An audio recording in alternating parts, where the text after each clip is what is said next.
Dua dah habis, termasuk yang akhir, itu adalah deliver. Persoalan yang perlu kita layani di sini ialah dalam konteks untuk deliver, tuan. Yang pertama ialah ini.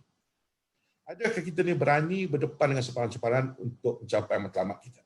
Yang kedua, tuan, adakah kita memiliki kreativiti dan kesungguhan untuk capai matlamat ataupun kita ala kadar? Ya. Nombor tiga, tuan-tuan dan puan, kita bercakap tentang apa, tuan? Tentang adakah kita berusaha untuk menyelesaikan sepadan-sepadan bagi mencapai matlamat kita tu? Betul-betul, tuan. Kita cari jalan untuk selesai masalah ataupun kita untuk bertangguh, nantilah atau apa, tuan. Yang keempat, tuan, seorang pemimpin, tuan, perlu berusaha untuk mengajak orang lain untuk turut serta bagi mencapai matlamat. Dan yang terakhir ialah bagi saya yang paling perlu kita perhatikan ialah adakah kita benar-benar berani melaksanakan apa juga tuntutan turut bagi mencapai matlamat kita. Kalau dah katakan itu kena buat, adakah kita berani, tuan? Berdasarkan cerita saya tentang deliver, tuan, kalau anda lihat pada video-video sebelum ini, anda nampak bagaimana Ridwan Kamil, tuan, telah berusaha, tuan, untuk deliver, tuan. Dia betul-betul turun padang, tuan. Ya, anda dapat lihat daripada video awal saya tadi. Ya.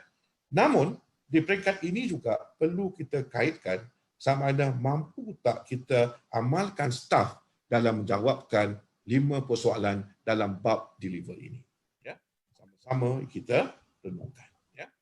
Jadi sudah, tuan, satu saja renungan yang saya kongsikan dalam bab deliver, tuan.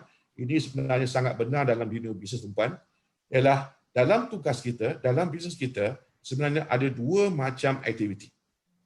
Aktiviti yang pertama, tuan, adalah yang tengah-tengah ni. Aktiviti dalam kawalan. Aktiviti yang mana kita mampu lakukan sesuatu. Yang kedua, tuan, adalah apa namanya aktiviti yang di dalam luar kawalan kita. Saya cakap pasal bisnes, tuan.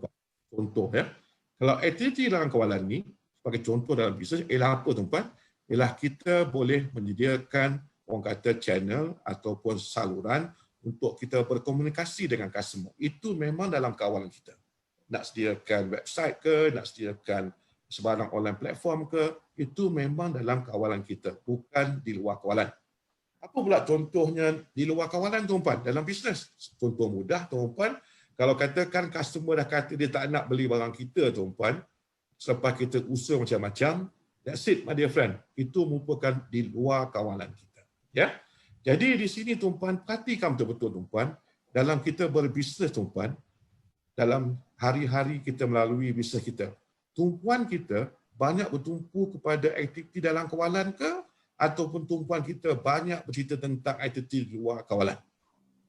Saya dalam bab ni senang, tuan. Saya buka je Facebook, saya tengok orang punya post, dari situ saya nampak sama ada orang tu banyak fokus pada aktiviti luar kawalan ke atau aktiviti dalam kawalan. Sebagai contoh, aktiviti luar kawalan dalam Facebook saya banyak saya nampak ialah orang suka sangat cerita pasal orang lain. Dia tak suka cerita benda yang dia boleh buat, tuan.